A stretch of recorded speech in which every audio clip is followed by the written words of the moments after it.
Hello everybody and welcome to another episode of Sunday Night Live with me, Jonny Lipsham, here at jonnylipshamstudios.co.uk, and it's a wee bit breezy outside. It's actually quite windy. It's not as bad as it was the other week when we had the quite tremendous storm. It's just a bit windy out there just now, so you can probably hear it. Occasionally it'll come across over the mic, but yeah, it's not as bad as it was the other week where, oh my gosh, we had like 85 miles an hour winds, and I think as I recall telling you, I got attacked by a wheelie bin that was just flying through the air and it smacked me on the back of the head. That was no fun, but it's not quite that bad out there just now. It's only about 50 or 60 miles an hour winds. It's nothing major. We've had worse. But yes, good evening. I am feeling pretty much back to full health after having flu, which was, again, no fun. This time it absolutely floored me,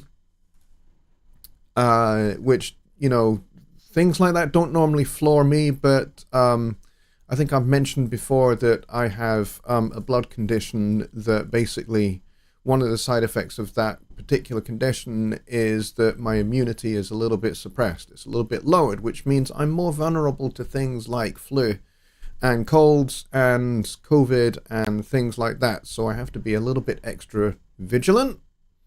Not used to that yet. So yeah, I picked up flu and had a very high fever. It was no fun.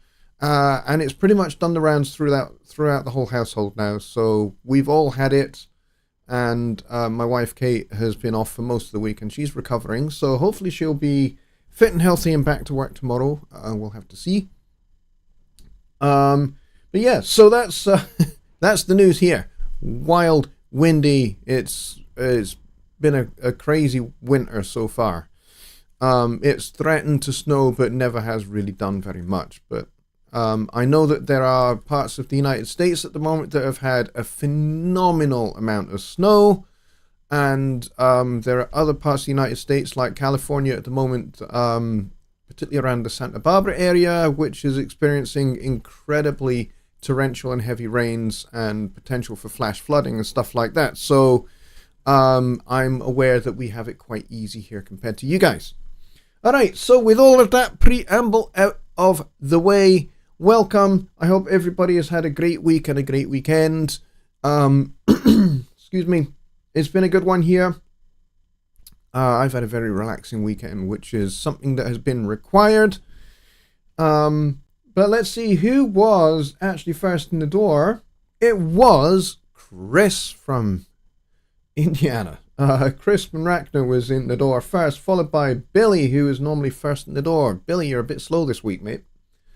And then we got Steve Wilson, we got Rich Cresswell, and we got John Hawk, and we got Ron Figura with the first question of the night, and we've got Kyle Jadruziak, we got Paul Morgan, and Don Oliver, and Bobby Booth, and Keith from Radio Tuck Trumpet is here as well. We got Harley Bob, we got my excellent, awesome sponsor for Sunday Night Live and Songwriting Simplified, Mr. Louis from Alps Media is here, and Just Bob is here.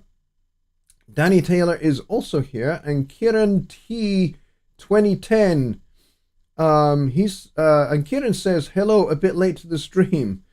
Welcome. I'm very glad you're here. And actually, we start at 6 p.m. Central Time, which, if you're in the United States in the Central Time area, that's what time it starts. Even when there is daylight savings times changes and all of that, I keep it to 6 p.m. So when you have your daylight savings time, it stays at 6 p.m. And that just means it moves for me. So if you're in the UK, sometimes it'll be, most of the time it's at midnight, but 2 points in the year, it is at 11 p.m.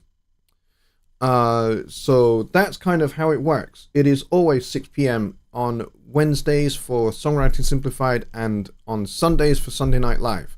I try and keep it to a fixed time so that everybody knows when it is and there's no confusion, especially when you have daylight savings time and all of that to take into account. So I try and keep it fixed. So that means if you're in the UK or if you're in Europe, it does move about by an hour twice a year. But other than that, it's pretty much the same time every time. But Kieran, glad you're here. And we got Frank Wagner as well. And so I think I've been through everybody. But welcome, everybody. All right, so let's get to Ron's question.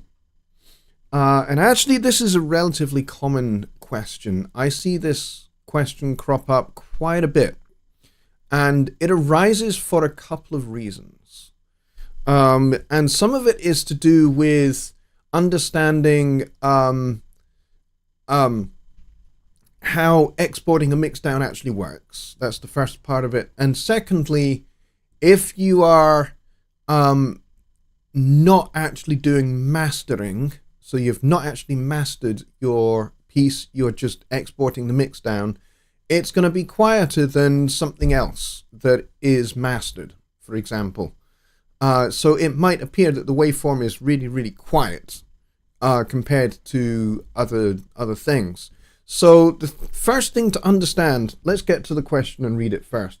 When I export a mix down to MP3, the resulting audio file is at a fairly low volume. A visual of the waveform confirms that condition. What am I missing? All right, you're not actually missing necessarily anything apart from maybe not quite understanding the process. And that's okay. That's an easy one to get into. So there's a couple of remedies.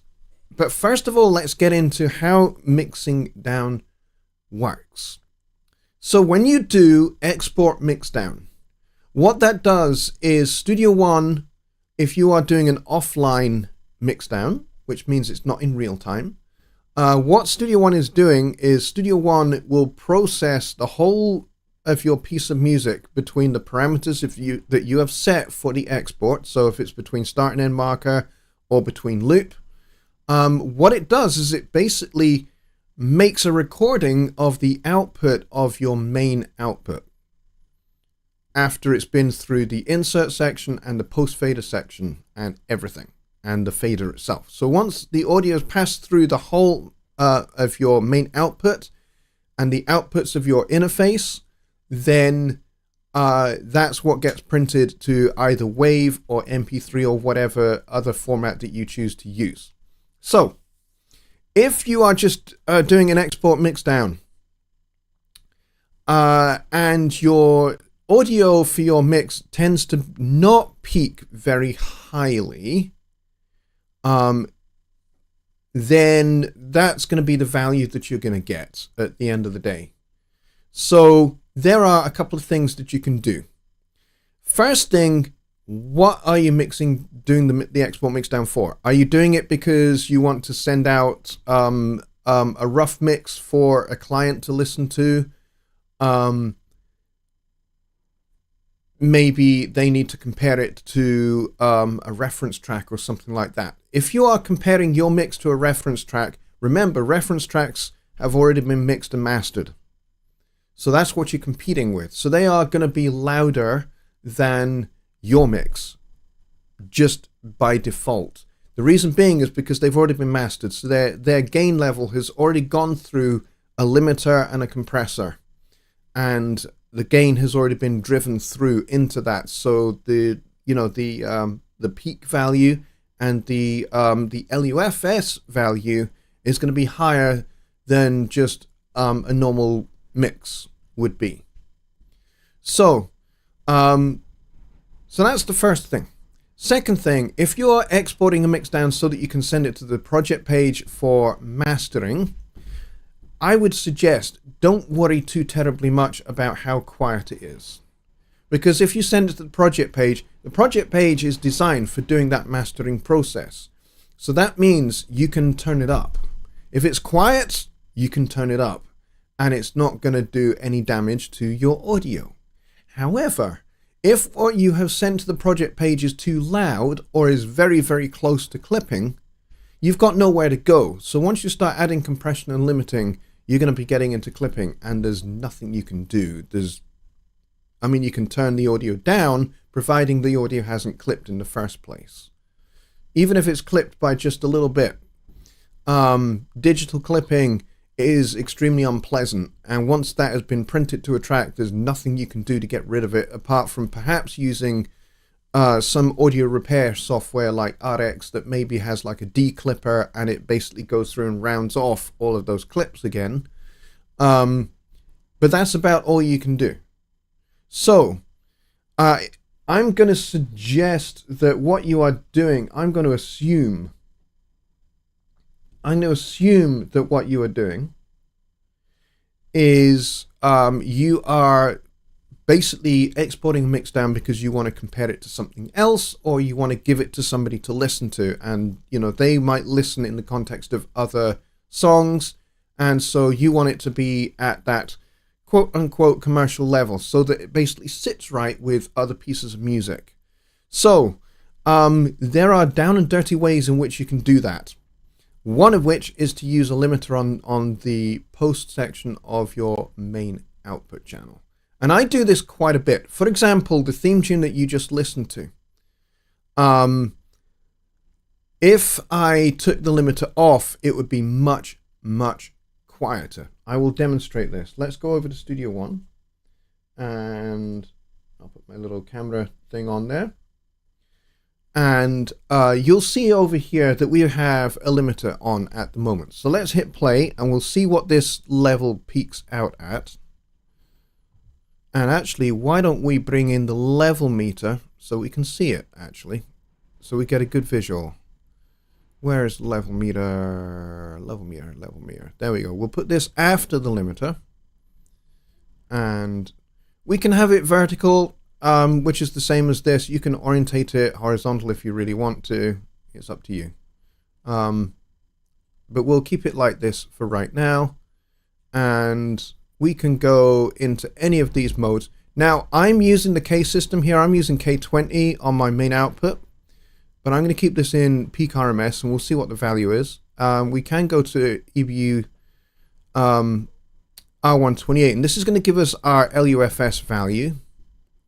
And we can see what the integrated loudness level is going to be. So let's just give this a play with the limiter on.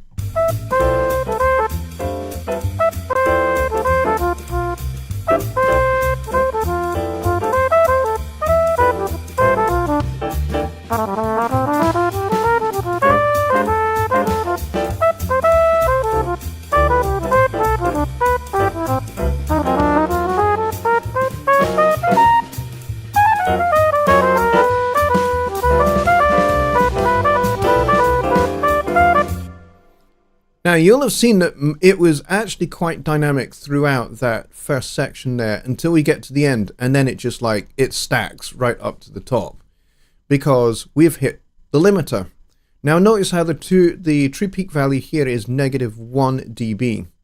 And then we've got the integrated loudness of about -13, which, by the way, if you are uploading this to a streaming platform, then your integrated loudness of -13 is probably going to be about right, because there are some streaming platforms where actually their loudness normalization standard is -13 dB. I think YouTube is -14, and I think it's iTunes that is -13. So if you're sending out to iTunes, then your integrated loudness of -13 is going to be about right, which means they're not going to turn your music down, and they're not going to turn it up either. It will probably go through without any of their limiting processing being applied, which is going to reduce your dynamic range. So these days, loudness wars stuff, there is no point in exporting something that is incredibly loud with an integrated loudness of, say, -5 or 6. There really is no point, because all that's going to happen is that when you upload it to Tidal or YouTube or Spotify or SoundCloud or any of those streaming platforms, is they're just going to turn it down. And when they do that, that's going to reduce the dynamic range of your music. Now, if there's not very much dynamic range in your music to start with, nobody's really lost very much. So if the particular style of music that you're working in has a very narrow dynamic range anyway, it's not really going to matter to you.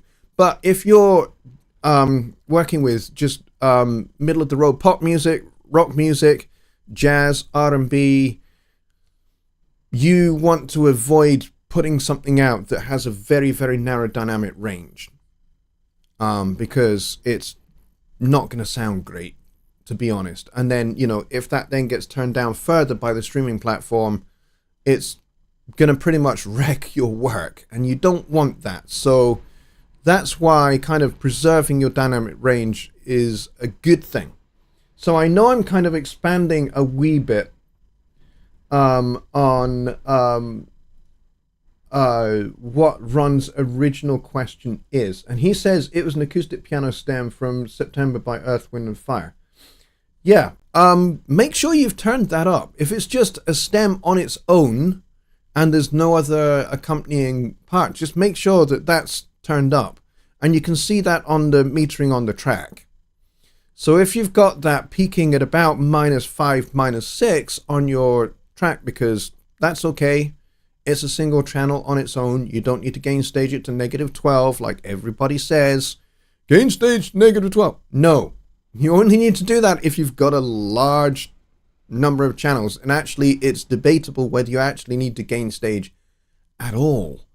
Actually, I would argue, instead of gain staging, you set a rough platform. That's what I call it. I call it a rough platform, where everything is kind of evenly balanced, which of course is what mixing is all about. It's about balance. So if you start with a nice even balance of gain between everything that's in your mix, then you're giving yourself some room to work with. So yeah, and you can set that relatively quiet, and actually there's nothing wrong with a mix that's actually relatively quiet, because you can turn that up later. And actually the more you start adding EQs and compressors and limiters, it's going to get turned up anyway by default, by just how you work. So if you're dealing with just a single track on its own, let's deal with that, because that's the context of your question. So let's go and get a new song open, and I'm going to go into loops here, and I'm going to find me some kind of keyboard loop. Let's see, is there one in here? All right, this will do. Have we got anything for pop? Maybe Panic at the Disco. Let's try this. Okay, that's a bit crap.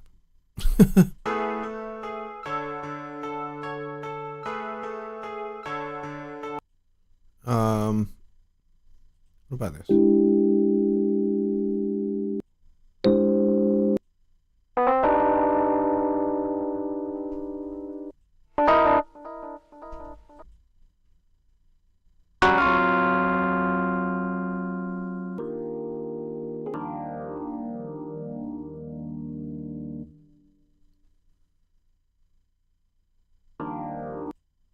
See if we got anything else that's going to be usable.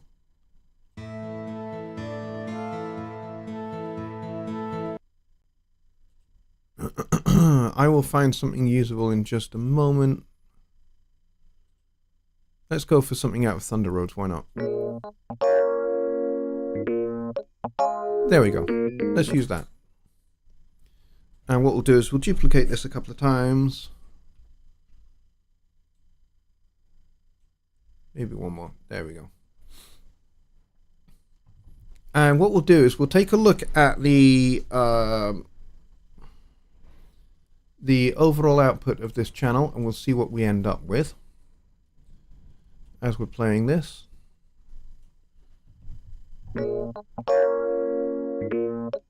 Let's set that fader to 0.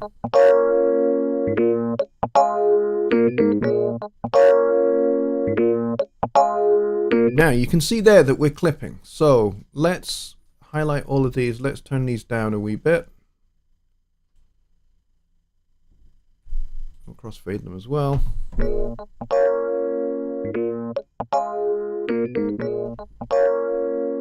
Now we're getting close to clipping there as well. So we'll probably bring them down just a little bit more.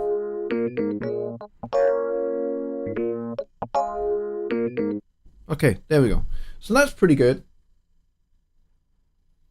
So I've got this set to 0 dB.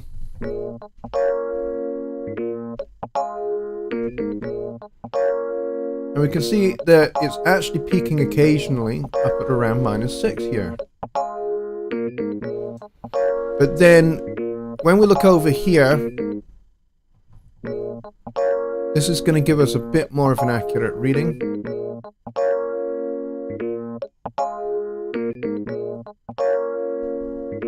So those spikes in the left-hand channel there are about -4. So if we export this as an export mixdown, so let's go and get the marker track open. Oh, we can actually do this with the loop. It might be easier.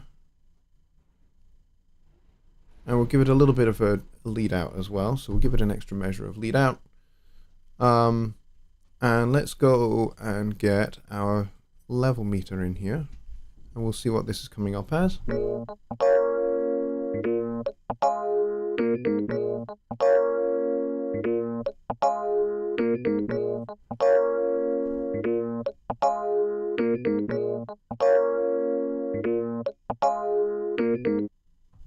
Alright, so it's pretty hot, okay? Let's go and export mixdown. And what we'll do is when we do this export mixdown, we will tell it to bring this in as a new track into this song, okay? And then we'll use the level meter to analyze it. Alright, so let's go song, export mixdown. And we're not going to publish it. We're going to do MP3. We'll change that to 320. 48K because this is a 48K song. Between loops, 18 seconds long. And then we'll go import to track. Boom. Alright, and now we'll solo up this track and we'll see what this is.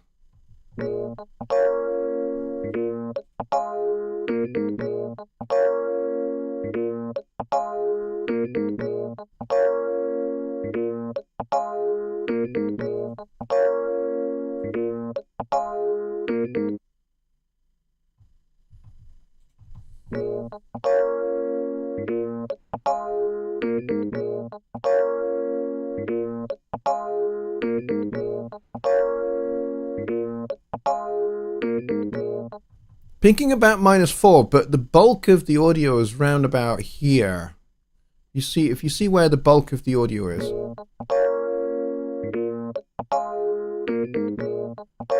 It's about -12. Okay, now, if we were to play that side by side with a completed mix and a completed master of a piece of music, it would be quiet.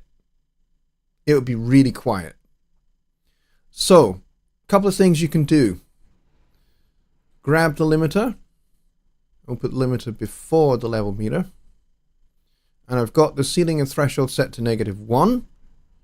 And I've already got a little bit of gain added to it. So let's see what happens. And as you can see, we're getting some gain reduction now.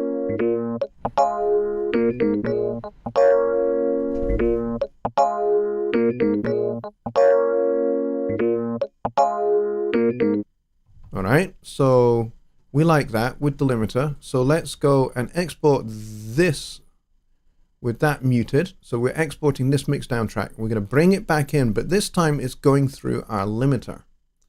So go song, export mixdown, 320, MP3, 18 seconds, import to track.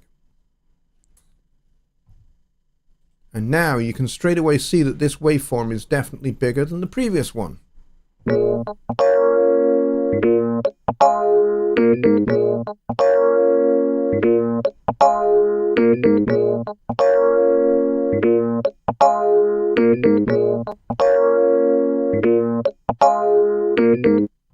So, in answer to your question, an individual stem all on its own is not going to be very loud.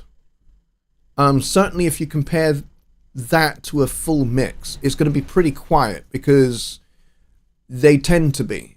I mean, especially if you're lifting a stem out of a mix on its own, it's going to be quiet compared to, because it will have been set according to everything else in balance with all the other stems that are in the mix. So yeah, it may well be on its own pretty quiet. So that would be quite normal. I would expect that. I would expect that in a completed mix, that keyboard part might only be about minus 8, minus 9, maybe minus 6 dB at its peak. And that's okay, because it's in balance with all the other items in your song. And so, you know, if everything was like slamming loud, if all of the tracks peaked at near 0 dB in terms of their channel gain, you would be slamming your you'd be clipping your main output, and the mix would just not sound very good at all. It'd be way too loud. So so that's the key here, is an individual stem on its own, out of the context of its mix, is going to sound quiet. It just is. So if you are wanting to send just that one stem out and you want it to be as loud as a full mix, you're going to have to turn it up, which is what we, I mean, in this case, these were already recorded pretty loudly. And we ended up turning them down by about 6 or 7 dB because they were already clipping the main output. So I turned them down so we were peaking at about minus 6, which for a single channel all on its own, that's okay. And then we did our mix down, and that came out at about minus 3 at its peak loudest, and you can see the little peak here. And then of course we ran it through the limiter, made it louder, made it up to that kind of commercial level. Much louder peaks this time, except it's going into the limiter. And we'll be able to see this by zooming it in onto the waveform. And if we get rid of the mixer altogether, if we grab this, you can see where the limiter has acted on the audio, and especially if I get a little bit of data zoom here going. You can see where the limiter has actually grabbed those peaks and turned them down. So yeah, so that's pretty much, I would suggest, the answer to your question, because you're using just one, it's one single stem on its own. It's not the full mix of a song where in this case, you know, if I play this again,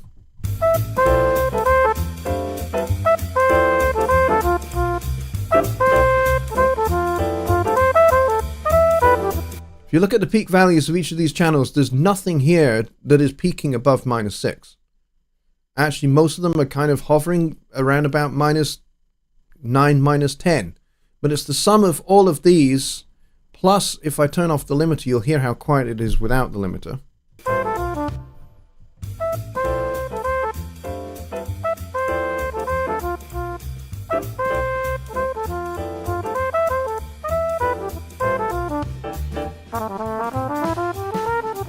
I mean, it's okay, but if I was, I mean, it's like minus 10.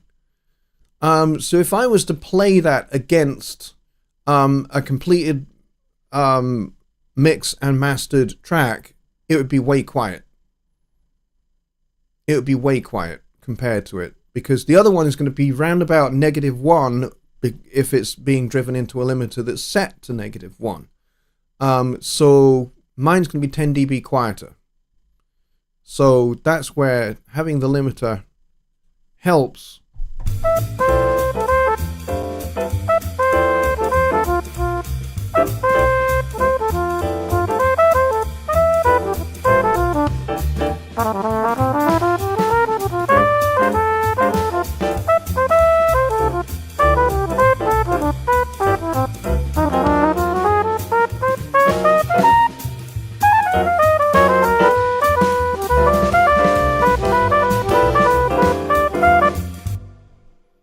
So the limiter is basically getting the music up there to that kind of commercial level, and we're reducing the gain by 1.5 dB. I mean, if I crank this up a little bit more.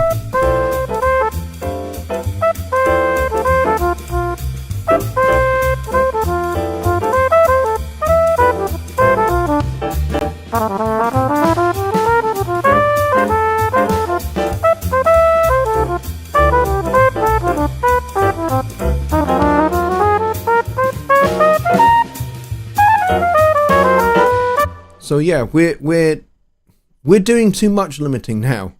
When we start getting into these last couple of bars of this piece, you know, the drums are a little bit more active. The flugelhorn is playing that little bit louder, so that's too much. So we would back that off a little bit. And let's go back to about here.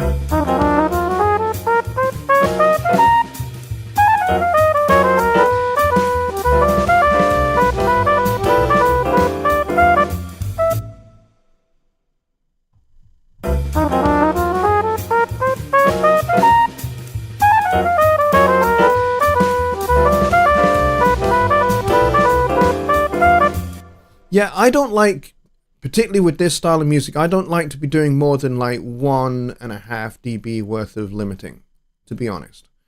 But, you know, if this was a little bit more rocky, then maybe I would say 2.5 dB. But for this kind of music, I don't want to lose too much of the dynamic range. But something that's got a little bit more of a backbeat and is a little bit more guitar heavy and there's more distortion on the guitars and that kind of thing, then yes, I will maybe say, you know, 2.5 dB, 3 dB at the most is probably the most limiting I would want to do.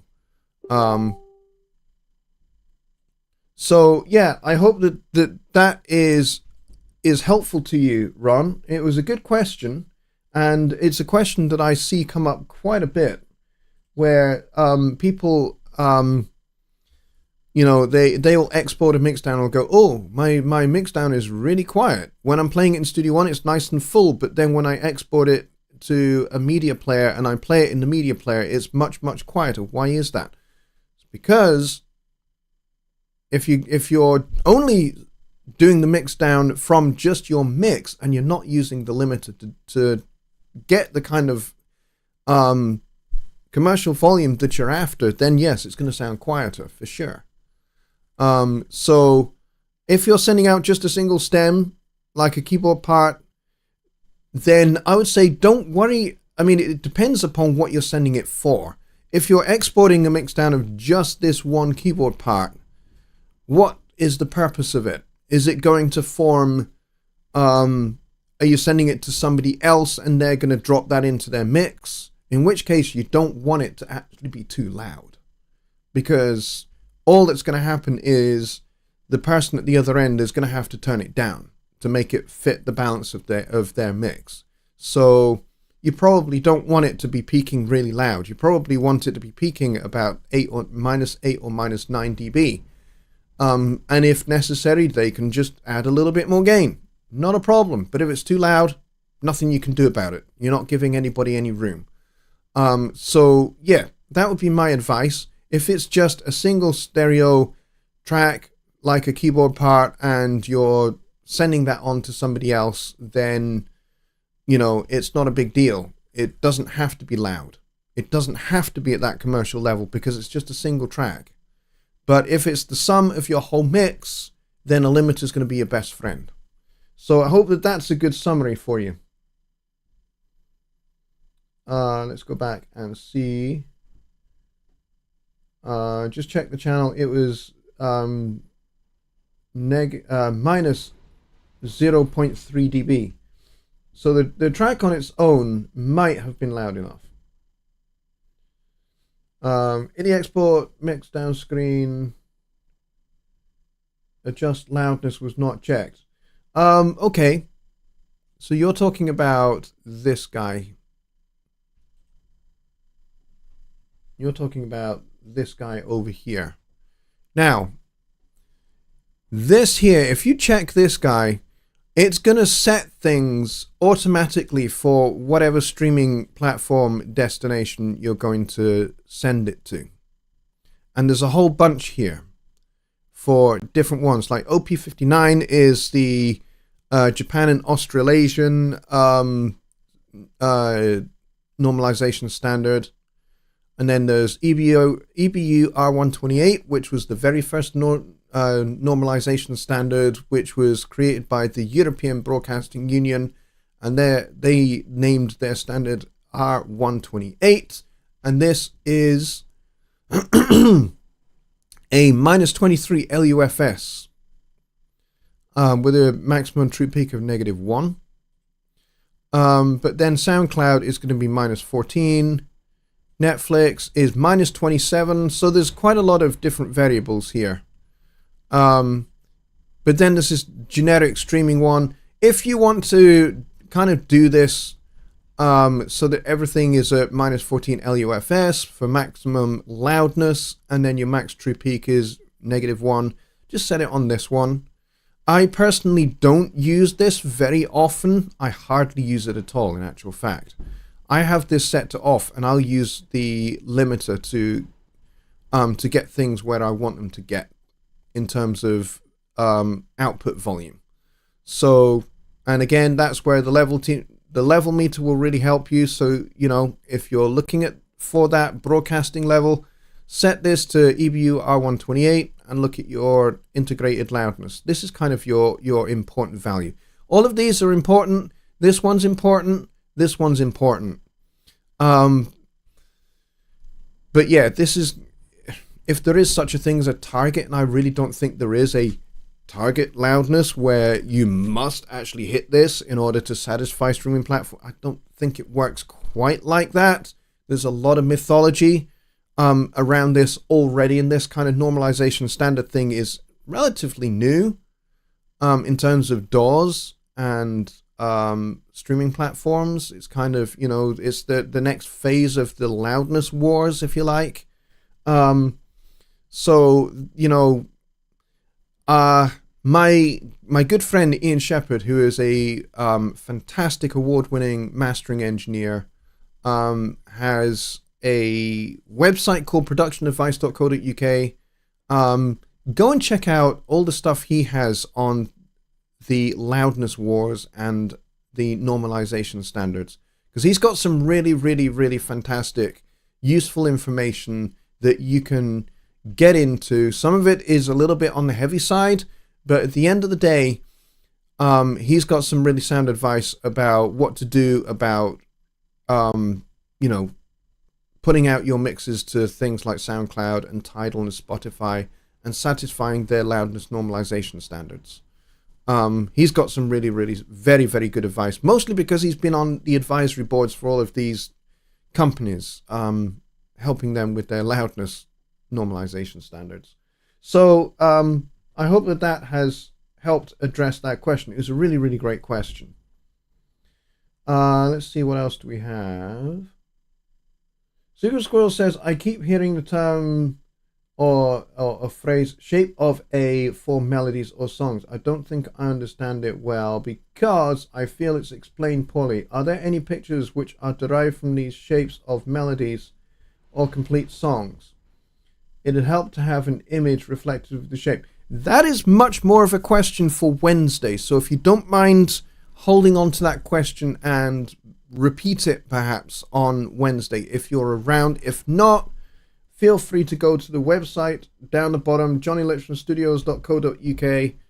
Go there, hit the contact us form, and send that to me as an email. Okay, I've already got a question from Chris Rackner, who emailed me a question. So I'm going to go and take a look at that, because he actually has a very good question. And his question is, he's talking about external devices. He says, I have several external devices connected to my computer and used in Studio One. When I start Studio One, I already have enabled all of these devices. No problem. There are times that I don't want to use a particular device, or I have it disconnected for other purposes. And then when I start Studio One, it gets the loading external devices implementation and stalls for what seems like a long time, before eventually it shows a screen where you can remove certain items. Is there a way to bypass this step during or before the Studio One startup? Okay, it's a good question. It's a very good question.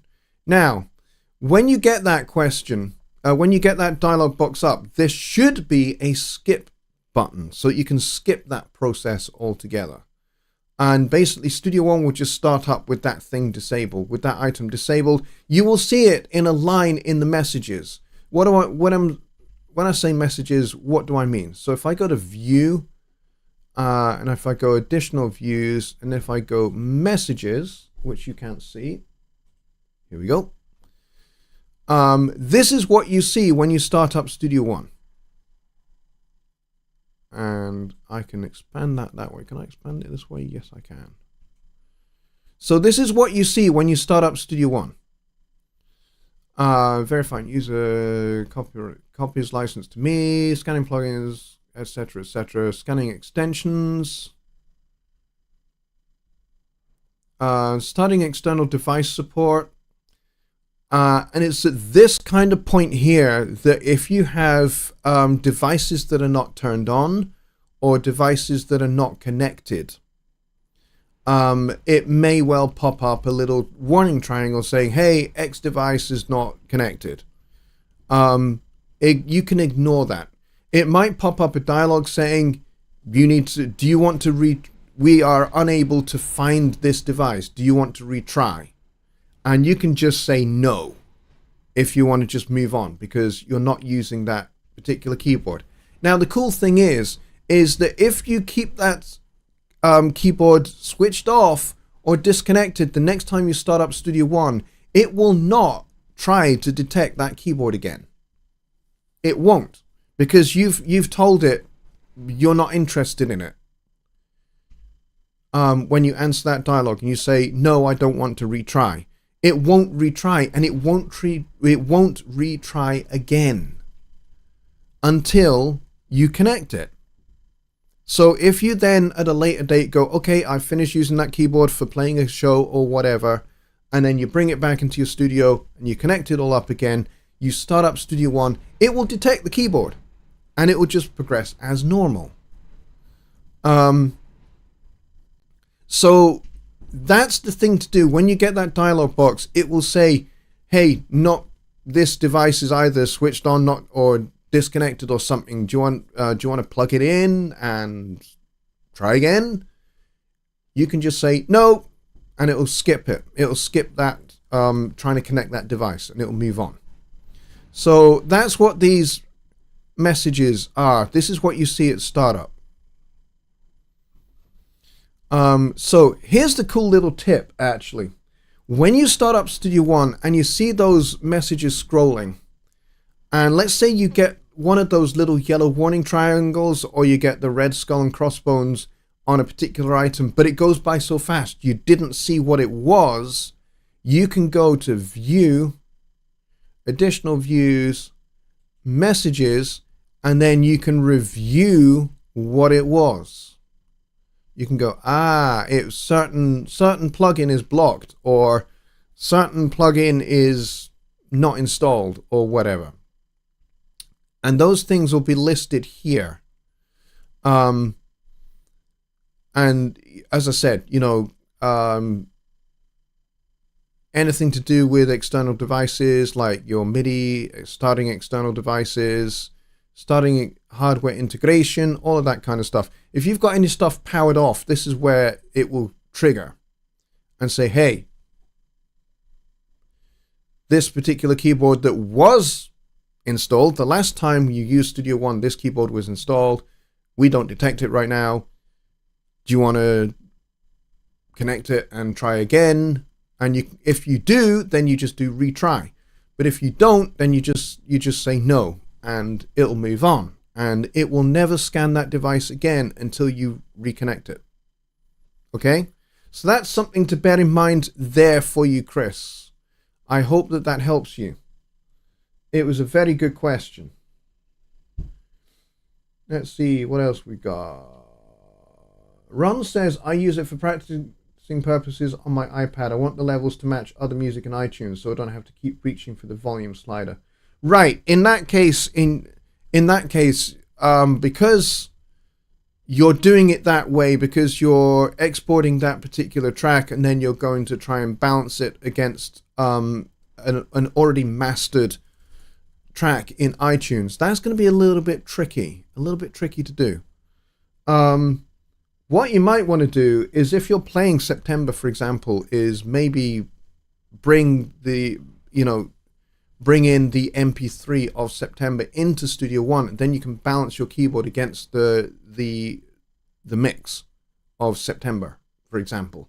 And then you're not having to export and then try and level match, which is, I agree, that's going to be difficult for you. It's going to be a pain in the arse, because you're going to have to go, okay, I need to go back into Studio One, I need to crank it and export another mix down of that piano part or whatever it might be. So yeah, maybe reverse your flow and bring in September into Studio One and balance your keyboard against that mix. You might find that more helpful. It depends upon how you're practicing. But if you're actually you've just got your keyboard track and you're just playing it live inside of Studio One, I don't see quite why you need to export a mix down, unless you're doing an export mix down of the September mix plus your keyboard, in which case just treat it like a regular mixing session. And just go, okay, most of the mix of this is already done, I just need to balance my keyboard track in with this mix, and then you export that. And that's where your limiter is going to be a friend, because it will keep things at that nice level that you want. Okay, yeah, so you're basically trying to balance an exported keyboard track against an already existing mastered iTunes track.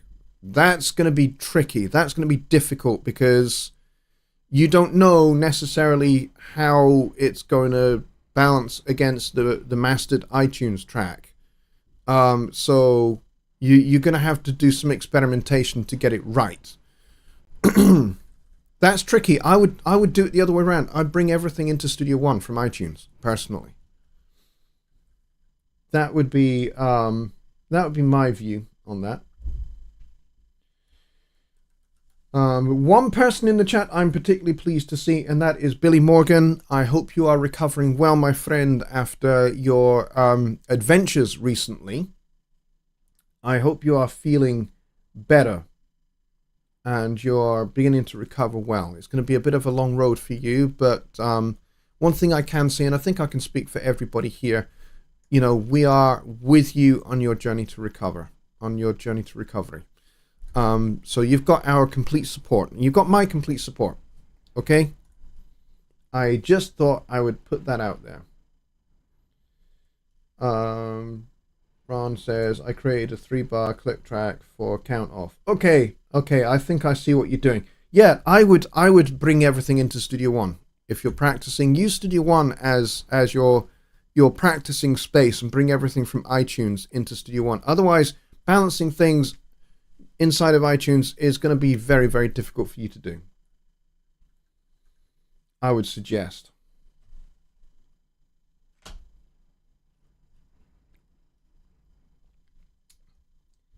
Hello, David Barslow. I'm glad you're here. Welcome. And David is saying hi to everybody. And Kyle Traduziak is here saying hello to everybody as well. And he says sound advice on sound advice. That's what we are here for. We are all here for sound advice, and particularly when sound advice is in direct regard to sound advice. Definitely. That's what I live for. Maybe I should change the name of this show from Sunday Night Live to Sound Advice on Sound Advice. Maybe that's what we should call it. I think maybe that could be a rebrand if we are going to go down that route. Do we have any more questions, folks? Otherwise, we will just end the show at this point.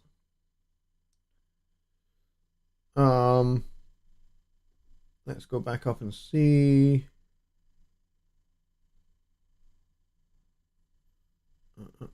I'm going back up the chat to see what we've got.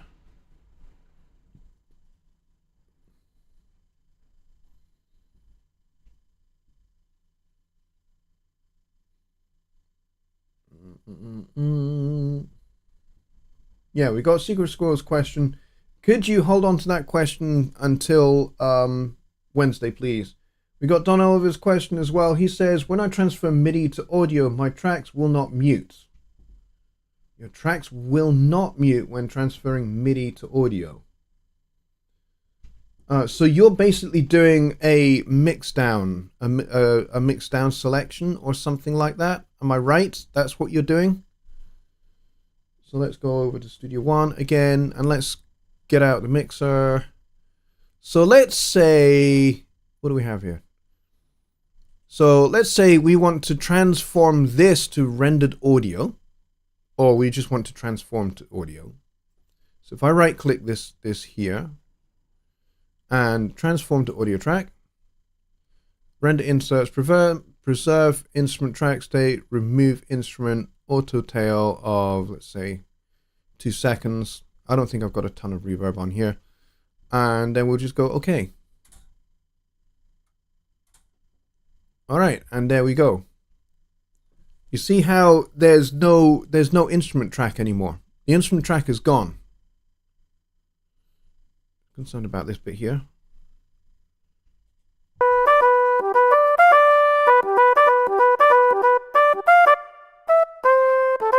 Okay, that worked out all right.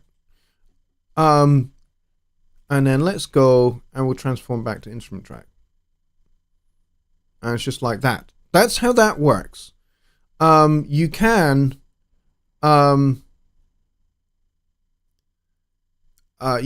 do mix down selection. So if I was to grab this whole thing here, and if I right click here and do mix down selection,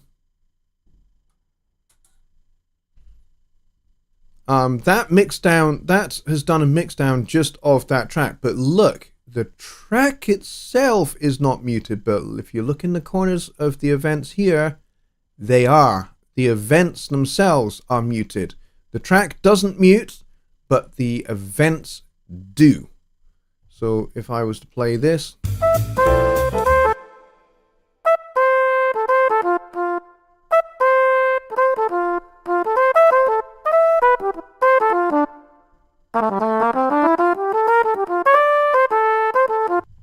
Alright, so you can see what we did here. The mix down selection did pretty much the same thing. We've kept the MIDI. It's just muted the MIDI. Okay. So if I undo the soloing here, and you'll see that only this track will play.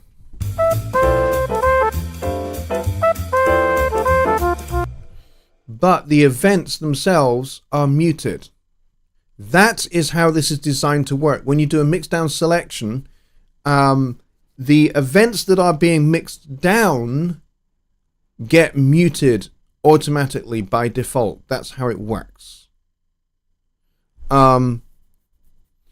Whether that's MIDI or audio. So I could do the same thing here. I could do a mix down of the piano, bass, and drums. Like that. Select all of those, right click, mix down selection. Done. Now notice what's happened there. All of those events are now muted, which is why they've kind of gone to this kind of grayed out-ish kind of color, faded color. And now we have the rhythm section.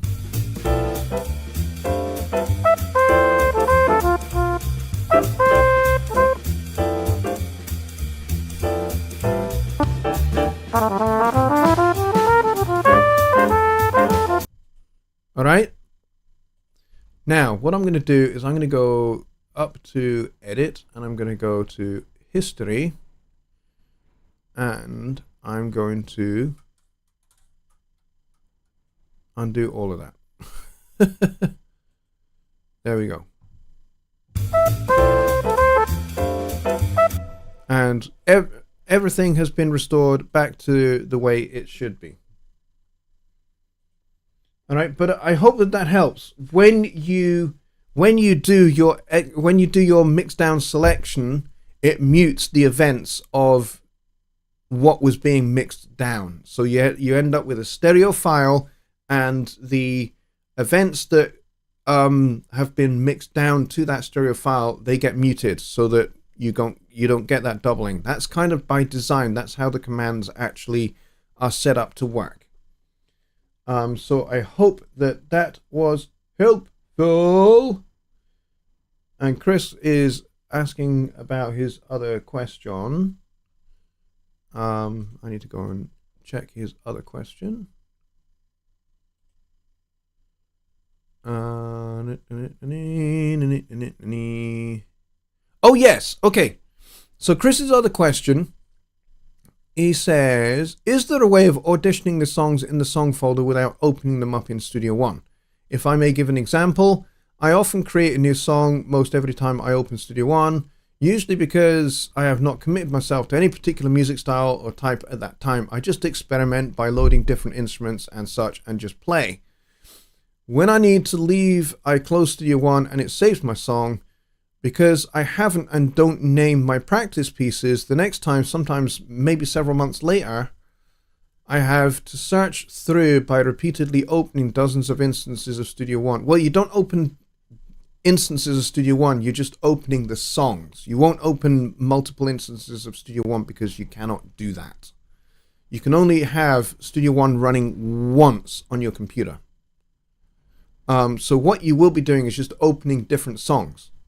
You can open as many songs as you want. You can have as many songs open at, in Studio One as you want, as much as your CPU and RAM will allow. And then you can just go through and close them all when you've discovered you don't need those ones. But you can have as many open as you want. When I'm doing things like shows like this one or my Wednesday show, Songwriting Simplified, I may have 3 or 4 different songs open at the same time. So you can do that. Now, to the crux of your question here, he says, I may have to search through by repeatedly opening all of these songs or dig through the files in Windows Explorer. I have several dozen files in my song folder. How do you or everybody else handle this? Now, what you're getting at here is something that is currently not possible in Studio One. There is no way currently on the start page where, let's say, for example, you hover over a particular song and it plays like maybe the first 4 or 5 bars of that song. Studio One doesn't do that, and I don't know of any other DAWs that currently do at the moment. But certainly there is a lot of interest. There is a feature request, I think, already in answers.presonus.com, and it already has quite a lot of interest. So I recommend that you go and vote that particular feature request up.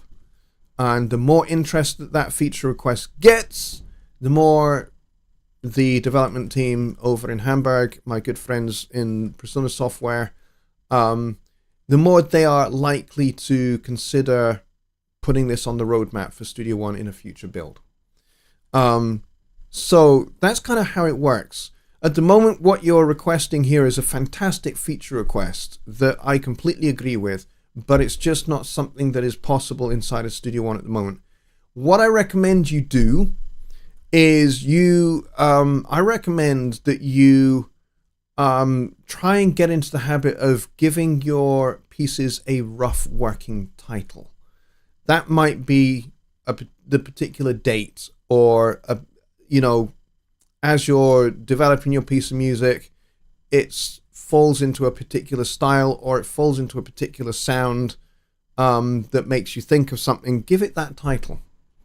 I do that when I'm working on my rough songs as well. Like when I haven't really got a song fully fleshed out, it's not fully developed yet. It maybe doesn't have lyrics, it maybe doesn't have a narrative or anything like that. I don't have the characters, I don't have the story, I don't have anything like that fleshed out yet. It will have the day's date in it. And I might give it a working title. Like if the mood of what I've done so far evokes a particular image, I may well give it that name plus the date. And what having the date does for me is it means I can go back and I can go through the recent files list, and I can look at that particular date and go, okay, I was working on this piece, and I've now got some lyrics that I can bring to that piece. And then from there, it will get its own title, and I do that by file rename. Because if I do file rename, what that does is it renames the entire folder structure inside of Studio One. Nothing else to do. And then that song just becomes, instead of having the day's date and the working title, it has its actual official title. You might find that that will work for you. I know it works for me, but you know, everybody works differently, so that may well work for you. I hope it does. All right, Secret Squirrel, thank you, Jay. I appreciate that you have sent me the email. I will try and remember to hold on to that for Wednesday. Thank you very much for that. All right, so that brings us to the end of the show. There is the New Orleans Studio One meetup, which will be happening right after this. So if you would like to bail and head over to there, the link to it is in the chat, already waiting for you there. Billy has posted that already. There you go. All right, folks, we will leave it there. Thank you very much, everybody, for coming and for hanging out with me. I appreciate it a lot. You guys are the best. And you guys rock. We peaked at 26 people, which is great. Considering I only advertised the show like an hour beforehand, because I was just like, oh, I totally forgot. So I need to get better at advertising my show more in advance. But thank you, everybody.